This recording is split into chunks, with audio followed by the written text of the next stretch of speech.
Oke. Assalamualaikum warahmatullahi wabarakatuh. Nama saya Muhammad Agus Naya, absen 24, kelas Ekspres 1. Pada kesempatan kali ini saya akan memberikan presentasi saya tentang biografi Pak Soekarno. Biografi singkat Insinyur Soekarno, Bapak Proklamator Indonesia. Insinyur Soekarno adalah salah satu tokoh paling penting bagi kemerdekaan Indonesia. Bersama dengan Muhammad Hatta, Soekarno membacakan teks proklamasi kemerdekaan Indonesia. Beliau dikenal sebagai founding fathers bangsa kita. Ada salah satu quotes beliau yang patut kita renungkan, yaitu jas merah atau jangan pernah melupakan sejarah.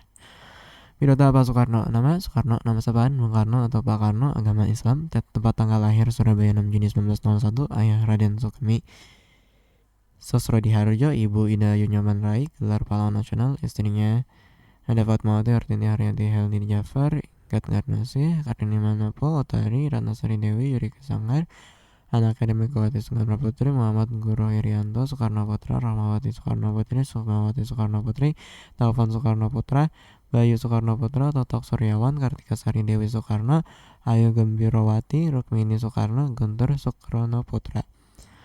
Biografi singkat. Insinyur Soekarno, Presiden pertama Republik Indonesia yang akrab dipanggil Bung Karno, lahir pada 6 Juni 1901 di Surabaya, Jawa Timur. Ayahnya bernama Raden Sukemi Sosrodiharjo dan ibunya Idayu Nyaman Rai.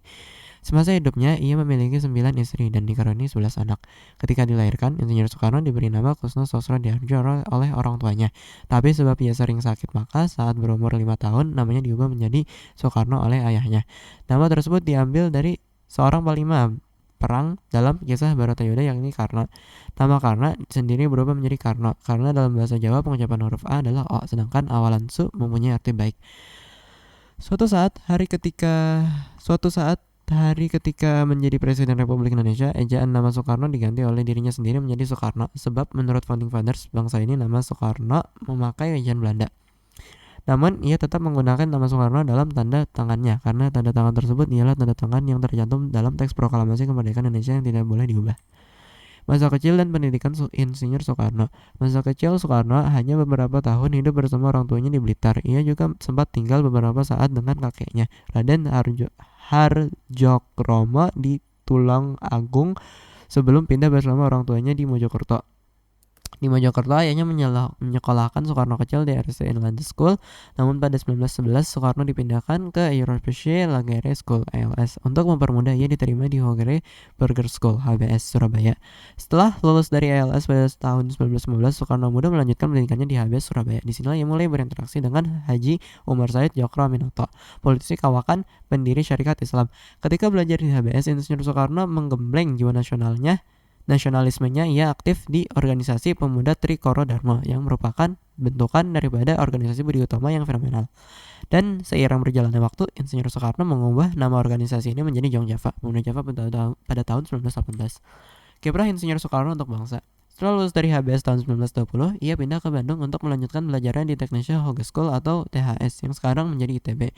Soekarno berhasil meraih gelar IR atau insinyur pada 25 Mei 1926. Kemudian ia mulai merumuskan ajaran Marhainisme dan mendirikan PNI, Partai Nasional Indonesia, pada 4 Juli 1907 dengan tujuan Indonesia merdeka. Akibat dari pendirian itu, Belanda memasukkannya ke dalam penjara Sukamiskin, Bandung pada 29 Desember 1929.